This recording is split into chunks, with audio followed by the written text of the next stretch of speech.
Ini keinginan bajunya. Nah, tarik, buka yuk. Bu. Yuk. Jadi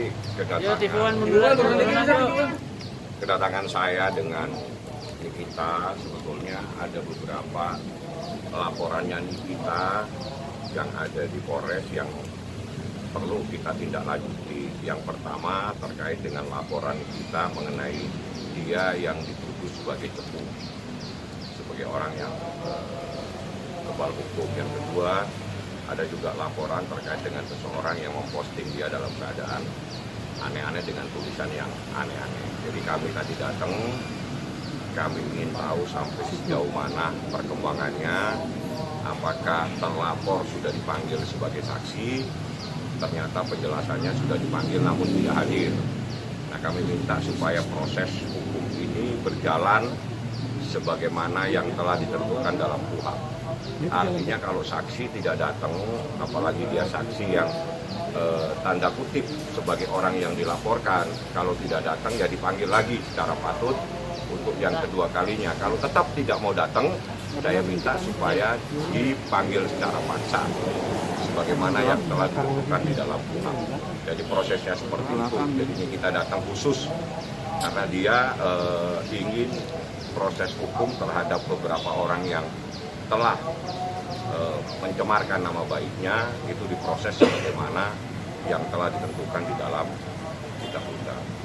Jadi seperti itu. Jadi kita tadi menghadap, dijelaskan juga bahwa pihak terlapor juga menghadirkan saksi, diakomodir saksinya, dan sekarang tinggal bagaimana terlapor akan dipanggil sebagai saksi. Karena ini proses penyidikan, jadi dipanggilnya masih dalam kapasitas sebagai saksi untuk dimintai pertanggungjawabannya terkait dengan apa yang dikatakannya di media massa. Seperti itu laporannya. Artinya masih jadi saksi, Bu ya? Memang kalau proses penyidikan, orang yang dilaporkan itu pasti dipanggil sebagai saksi.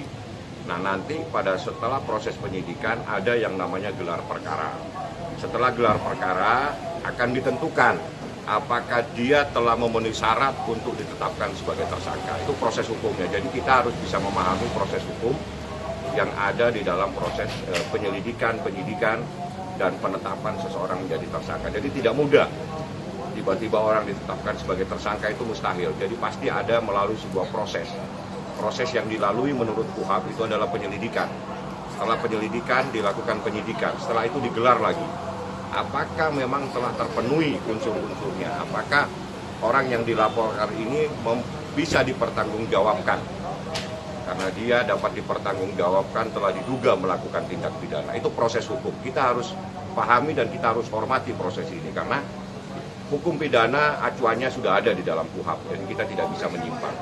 Jadi kita hormati proses ini. Kami hanya minta kalau memang ada seseorang yang dilaporkan dan dia dipanggil tidak mau hadir, dipanggil lagi secara patut untuk kedua kalinya.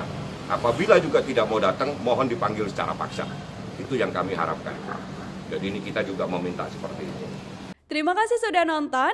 Jangan lupa like, subscribe, dan share ya.